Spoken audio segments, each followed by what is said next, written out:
ضعیفن. او را نگاه رسول اکرم صلی الله علیه و آله اگر دوست بداریم اخلاق رسول الله کنیم. امروز شب مولود باید اخلاق رسول الله بدونیم که بفهمیم که چیکار میکرد. خانه میدرومد میگه یک اخلاقش ایمیده و کلون مچک میکرد السلام علیکم و رحمت الله و برکاته میگه. خنده قتی میدرومد خنده قتی میبرومد. این اخلاق رسول الله بود. هر چی از اون میپرسیدن هیچ وقت کلمه نه را نداشت. نه نمیگفت. اگر که نداشته باشه خب میکرد. نمیگفت نمیتونم نه خب میکرد. دو طرف دو بار سه بار میپرسید جوابش نمیداد. میفهمید که اینقدر اخلاق داشت. رسول اکرم صلی الله علیه و سلم میگه از کنار یک کمپیر یهودی میگذشت. او کمپیر در همین سرش شتگی بود. فقط میگه مادر جان نازی اخورت میکرد. دشنو میداد رسول خدا را.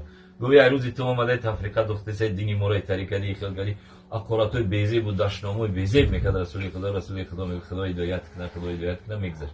میگه هر روز رسول خدا اومد که کمپیر نیست. گوی مادر کی جدا گو مادر مریضه. میگه اخلاق قبیل رسول الله رفت میگه که خیرمو گرفت و اوی سر در همون وقت خیرمو و اوی سر ای گوشت گوسفند و ای میوه همین چیزا بهتر بود. میگه گرفت و درآمد گو مادر جون گذاشتم نبودی گفت.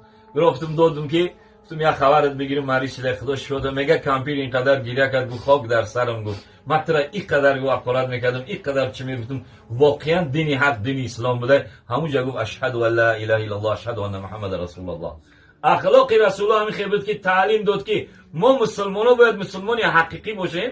یا خیر اخلاق و فعل داشته باشیم که یهود و نصارا ببینن ما را که بگن واقعا همیا حاجیان واقعا همیا اهل علم قاریان واقعا همیا مسلمانان که مسلمان شوند. خصوصا مسجد میریم مسجد یک کارخانه اصلاح شویه. خصوصا کسانی که نماز خوندن حاجی شیدن خانه خدا رفتن.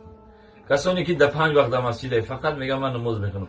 اگر همه شما در مسجد کارخانه همه اصلاح شوی آدمای اگر اونجا اصلاح نشیدین شما هیچ برکت نمیگی. اصلاح شوی مسجد چه ای خانه ای مسجد که نماز اومدی در اومدی سلام علیک کردی با گودکوت مچل کردی السلام علیکم گو همسری عزیزم بگو جانی ما اصلی ما گفتی بدون اون زنک میگه که او این مسلمانی حقیقی شده.